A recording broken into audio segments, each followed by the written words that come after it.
Kaya alam nyo kanina napa-vlog ako kasi nga, yung kaninang 8:00. Eto, may video dito. Ken, ilang piraso ipapamigay niyo, Boss Norm? Ano, Boss? Ano to, ba't Norman? O, bahala siya. Di pagka normal, ano mo agad? I-time out mo agad. Yan. Ayun. Sabi niya doon sa kanyang kasama kanina, kanyang secretary kanina, kapag daw po Boss Norman ang tawag sa kanya, ay i-time out daw po kaagad. Naalala niyo yung sinabi ko sa inyo nitong mga nakarang araw na itong si Kulaong ay kapag Norman ang itatawag sa kanya, napipikon niya, nabubuisit siya, nagagalit siya kapag Norman ang itatawag sa kanya. Ayun, no. Crazy! Oy, salamat ha. Merry Christmas to you and all your subscribers. Ako, salamat po sa inyo po mga blessing na binibigay sa akin. Thank you po. Ayun. Salamat ha. Si Nay Brenda Barton, Ka-Friendship in Jumerica at Crazy. Ayun. Salamat po na marami talaga. Ayun. Napusuan na pala natin. Salamat po. Ngayon, etong si Norman, kapag tinatawag siyang Norman, nagagalit yan. Kaya nga napikon yan kay MG, kay Makagago. Kasi tinatawag ni MG, Norman Gusgusin. Ngayon, yung Kulaong kasi, parang nakasanayan niyan eh. Kaya hindi siya napipikon sa Kulaong. Pero yun pong salita na Kulaong, dati napipikon din siya dyan. Busit na busit siya kapag natatawag na Kulaong. Ngayon, napatunayan ko na mas nakakabuisit sa kanya kapag tinatawag siyang Norman. Kaya ako napablog po, yung latest vlog ko, yung kaninang 8:15 yata yun. Nung nag-ano po ako, nung nag-vlog po ako noon, dahil po diyan sa nakita ko na yan. Kasi parang napipikon siya kapag tinawag siyang Norman. Di ba, ang binigay sa iyong pangalan ng iyong nanay ay Norman. Binigay ng magulang mo sa iyo na pangalan ay Norman. So ano ang nakakapikon doon kung tawagin kang Norman? Di ba? Anong nakakapikon doon? Kung tawagin kang Norman. Kung tawagin ka namang Norman, yun naman ang tunay mong pangalan, Norman, anong kakagalit mo, di ba?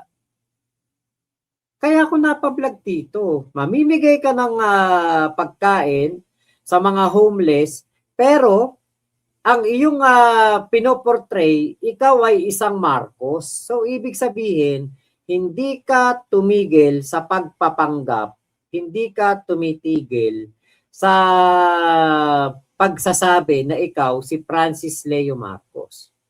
Yun lang yun. Kaya, di ba, ang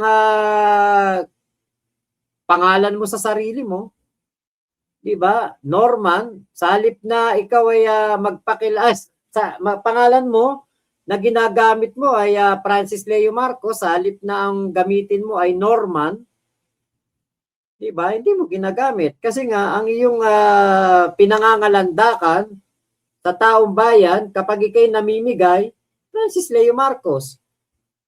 Kaya mo ginawa yung pagtulong na yon, kunwari, kaninang umaga, kahapon pala, para mapagtakpan na wala kang pamilya na makakasama sa araw ng Pasko.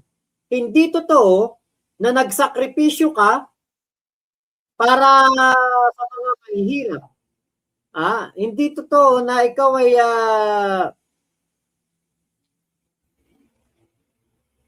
ay gumawa ng kabutihan ngayong panahon ng Kapaskuhan na kesa makasama mo pa ang iyong pamilya, gumawa ka na lang ng pagtulong. Hindi. Hindi pwedeng sabihin ganon. Bakit? Kasi, wala kang makakasama talagang pamilya, kaya ang inuna mo ay mamigay ng pagkain. Kasi wala pong tao na uunahin ang pamimigay sa araw ng Kapaskuhan. Nakita nyo, si Kulaong lang yata ang namigay sa panahon ng sa araw mismo ng Pasko. Bakit? Kasi para mapagtakpan niya ang kakulangan ng pamilya. Wala po siyang pamilya. Mahirap din ang ginawa ni Kulaong. Oo, totoo 'yun. Crazy. Hate niya yung real name niya. Gusto niya Marcos para yayamanin ang dating. Christian Betorio, ayan, hello po. Rafael Cartano, yung oras na ginugol ni FLMN team, kahit papaano, nagbigay saya sa mga kapuspalad. Tama. Totoo yun. Walang problema dun sa ginawa niyang pagtulong. Walang problema dun. Pero yung ikay mamimigay, tapos magpapanggap kang Marcos, magpapanggap ka na mayaman, magpapanggap ka na ito tignan nyo.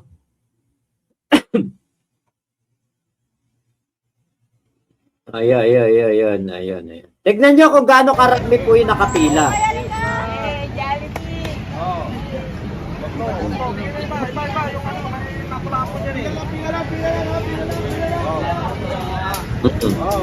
Walang masama dyan sa ginagawa niya na yan.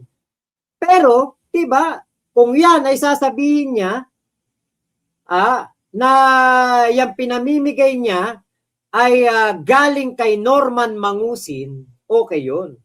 Pero kung yan, pinapamigay niya, ay sasabihin niya, galing yan kay Francis Leo Marcos, katulad nung pinapaniwalaan ng mga kanyang binibigyan, pinapasalamatan siya.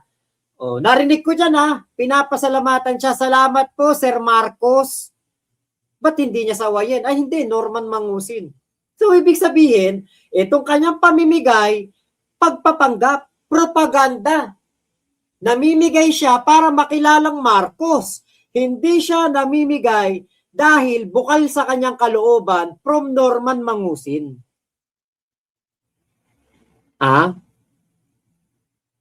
Yan po yun. Yan po yung punto natin dyan.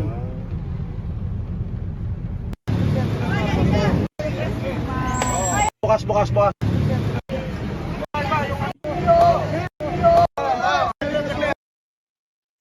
Meron ba siya yung hinawi dito mag-ina? Tignan nga natin. Pakawalang yan naman, kung gagawin niya yun.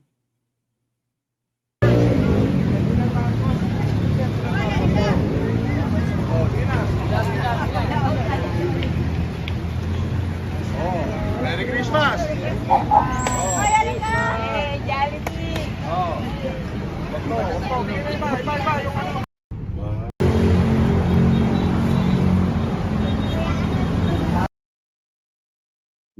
Okay yan. Maganda nga yan. Namimigay siya. Kaya lang, kita nyo, napakaraming tao nakapila, tapos 52 lang naman yung dala niya. Diba? Kita nyo, napakarami niyang nakapila dito, 52 lang naman yung dala-dala. Paano sasapat dyan yun? Napakarami pinapila.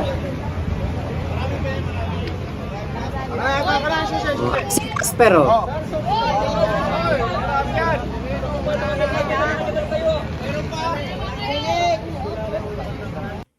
sabi, marami yan. Pero ang in-order niya 52 lang. Nadinig natin yan kanina dun sa unang video na pinlay natin. 52 lang ang binili niya. Paano naging marami? Merry Christmas! Merry Christmas!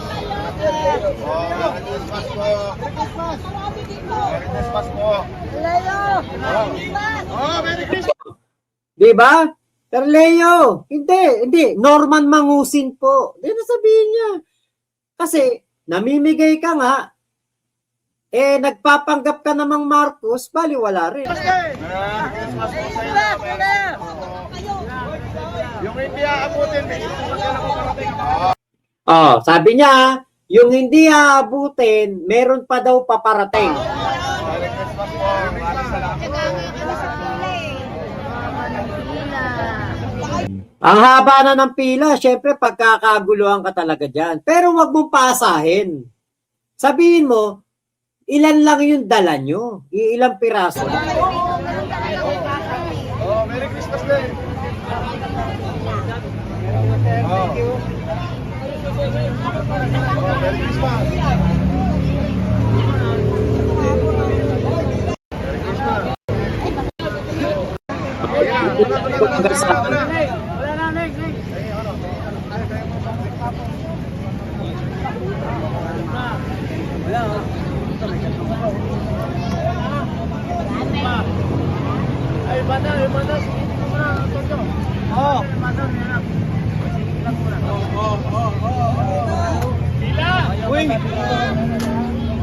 Dito pa kandahan na.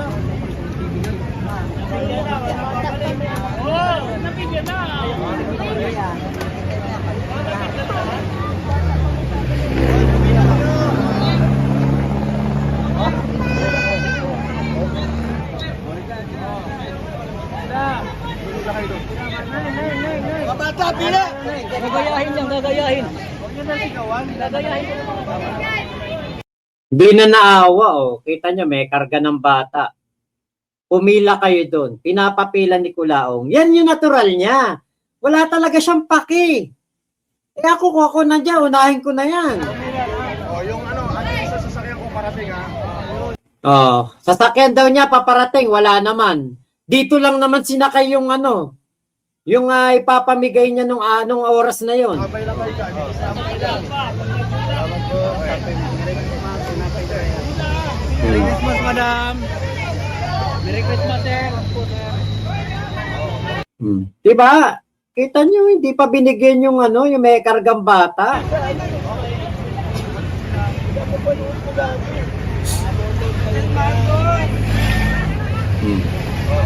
Pila mo na pila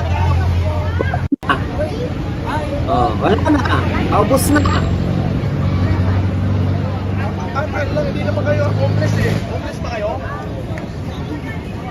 Ayan mamaya, ang pa isa sasakyan ko. Pag naubos to, meron pa isa.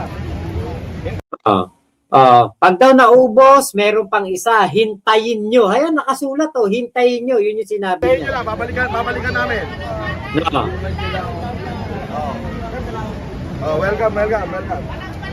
Idol! Idol! Maupo lang. Picture lang ako sa'yo, Idol. Okay. Babalikan kami, Coco. Hindi ka sa Mamaya, bibigyan pa kami. ako. Diba? Ayun na. Doon na natapos. At wala pong bumalik na Kulaong. Diba? Mas maniwala ako kung hindi naka-video. Hindi nga po, hindi pwedeng gagawa si Kulaong ng pagtulong na hindi naka-video, nang hindi naka-live. Kasi yun nga po ang purpose for the clout. Tolma, Kulaong time ba tayo na? Opo, nagkamali nga ako ng title. Dapat ang ilalagay ko, Norman Gusgusin Live. Kasi sabi ko, hindi na ako magkukulaong time eh. Ngayon, di ba, pinagkakaguluhan siya dyan. Ang dami niyang binigyan. Yung bang nanay, tatay niya, nabigyan ba niya pagkain ngayong Pasko? Yun ang tanong natin. Yung mga kapatid niya, nabigyan ba niya Jollibee man lang? O kanya mga kamag-anak? Diba? Yun na lang eh. Nabigyan mo ba, Kulaong, yung mga kamag-anak mo ng kahit man lang pang Noche Buena? Diba? Yan po yung ni Kulaong. Yan po yung ugali ni Kulaong na talaga pong wala po siyang puso talaga sa kanyang mga kamag-anak. Tama yung comment ni Ate Marilu Balangatan. Charity begins at home. Paano mo nagagawang tumulong dito sa mga taong to na nasa lansangan, gayong yung pamilya mo naghihirap? Diba? Ano yun? Kapag mayaman ka na, kapag marami ka ng pera, saka mo palang tutulungan ng nanay tatay mo. Pero hanggat wala kang ganong kalaking kayamanan na nararanasan ngayon ni Kulaong, konti lang ang resources, minsan nakakatiba-tiba, minsan wala, minsan paldo, minsan wala, kasi nga 'di ba, lulong sa sugal 'to eh. Katulad niyan, namimigay ka.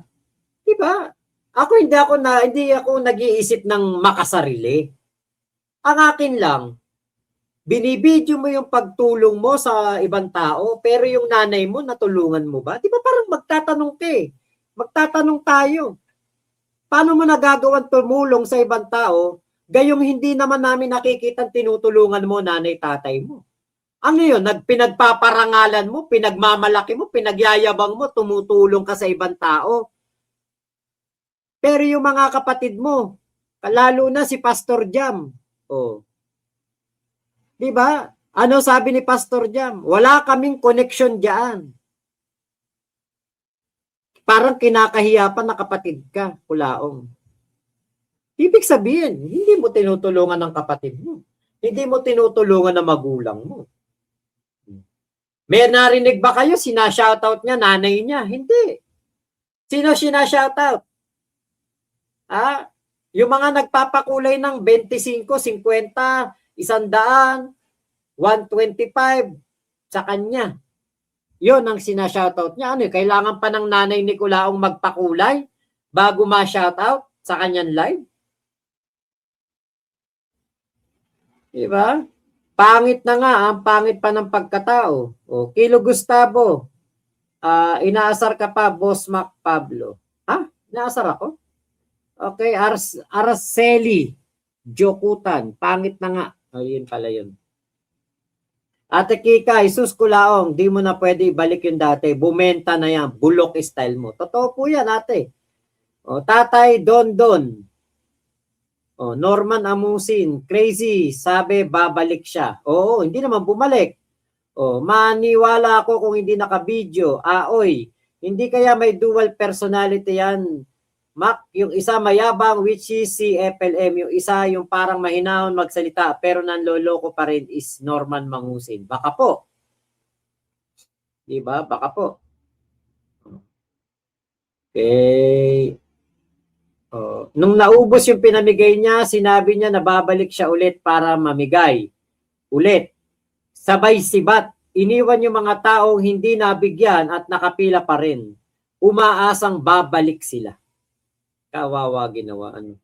Putrages, ano ba naman, abutan agad yung mag-ina. Nakakaloko ka. Nakakakulo ng dugo, Kulaong. Napaka-fake mo. Malamang hindi na bumalik si Idol. Hindi na nga. Wala kasing sistema. Malalaki pa mga buto, kapal din ang muka, pumila, yung mga lalaki, bato-bato katawan. Tama. Mas pinili niyang bigyan yung mga nakapilang malalaki katawan na mga batugan kaysa bigyan yung mga may kargang bata. Diba? Correct, Sir Mac, yung mga anak niya. Nestor Hipolito, Sir Mac, dapat di ba nagpapaalam siya sa mayor o kapitan ng nasasakupan? Parang hindi na po yata kailangan. Nestor, tama ka dyan. Dapat talaga yan may coordination sa barangay at munisipyo. Hindi po natin alam kung yan ba'y required sa Maynila.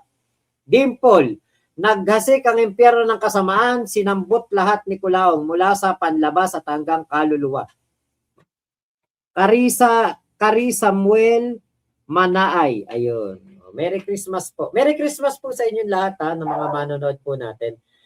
Bago po tayo magpatuloy, palike naman po ng ating video. 172 po tayong manonood. Ay 54 pa lang po yung likes.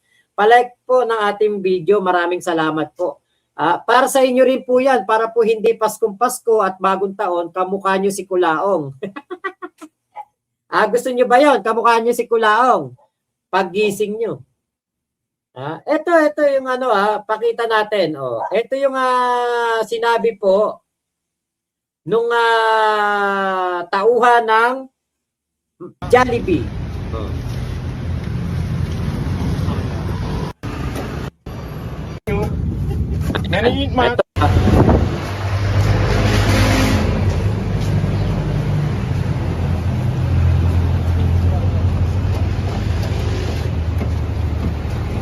Sir, ito po yung ano, 52 pieces, chicken mix bag.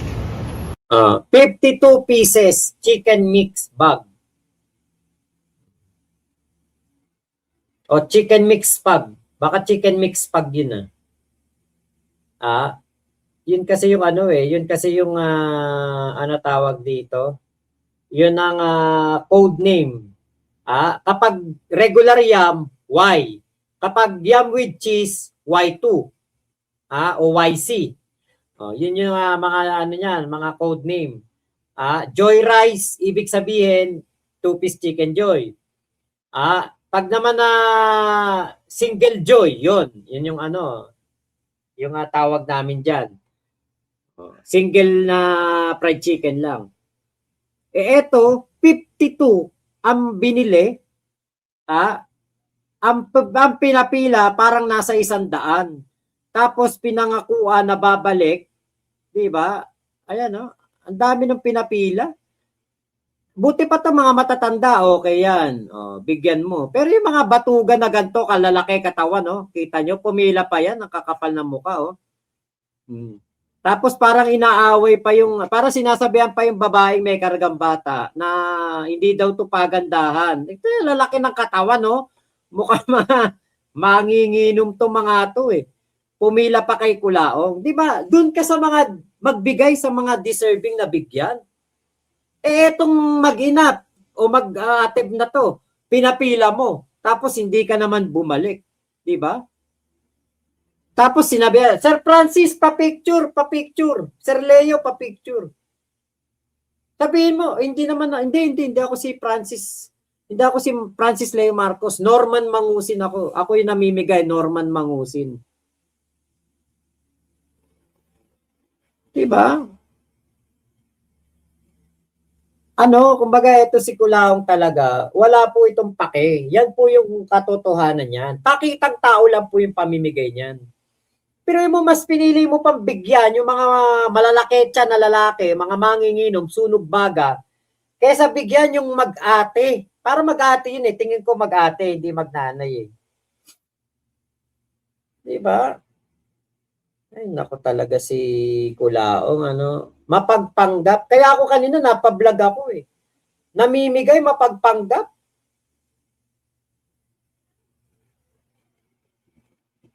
Diba? Sus Mariose. Ang galing mo naman, Tolma, kabisado mo, Jollibee. Diyos ko, dami ko pinagtrabahuan Jollibee, ate. Jollibee Santa Maria. Jollibee Malolos, Bayan. Jollibee sa NLEX. Ang dami ko napagtrabahuan Jollibee. Jollibee sa Bukaw Ano pa ba mga Jollibee yan? Jollibee sa SM Marilao. Jollibee sa Evergotesco, Grand Central. Jollibee sa May Kawayan. Jollibee sa ano pangalan nito? Nakalimutan ko, Malanday ba 'yon o Malinta? Nakalimutan ko pangalan Nakalimutan ko pangalan nung nung lugar Basta isa pang Jollibee. Yun yung natatandaan ko. Yung iba, hindi ko na alam Nakalimutan ko na yung lugar Ang dami ko po Jollibee Balagtas. Balagtas Jollibee Balagtas. Dun sa may Panginay. Katabi sa malapit sa Chowking. Dati, ewan ko kung nandun pa yon. Nagtrabaho din po ako dun. Ang dami ko pong napasukan Jollibee, kaya kabisado ko Jollibee. Burger board ako diyan sa Jollibee. Minsan nag-PPC ako, minsan Priman. Talagang lahat po halos ng mga fast food na pasukan ko, Jollibee, McDo, Burger King, Wendy's. Chowking. Mang Inasal, di ko inabot yan eh. Ano pa ba yung mga fast food? Nakalimutan ko. Burger King, Wendy's. Wendy's isa lang eh. Burger King, isa, dalawa. 3 Burger King. SM Marilao, nag-Burger King din ako. Sige nga, ilang piraso ang mix bucket chicken joy? 6. Meron pong 6 yan. Merong 8. Nagpa-Priman ako eh. Putya. Pati nga yung pati nga yung soda. Nagtrabaho din ako soda. Yung soda, siya yung nagre-ready ng ng mga Coke, Sprite. Siya rin na nagre-ready ng mga ice cream. Yung soft serve ice cream, yung ginagamit sa Coke float. Sunday, yun. Libot ko yan eh. Pati sa ako ayoko doon sa sa dining. Ayoko daw. Bakit? Boring. Boring sa dining. Tapos lagi pang nakabantay manager. Hindi ka man lang makapapak ng french fries. Ako din sa Jollibee, working student, Priman ako, sabi ni Tito Waldo. Pag uwi ko, isang chicken, bucket chicken joy, libre mo. Ako lang kakain. Ay, nako ate. Sige. Basta pag nagkita tayo pag uwi mo ha,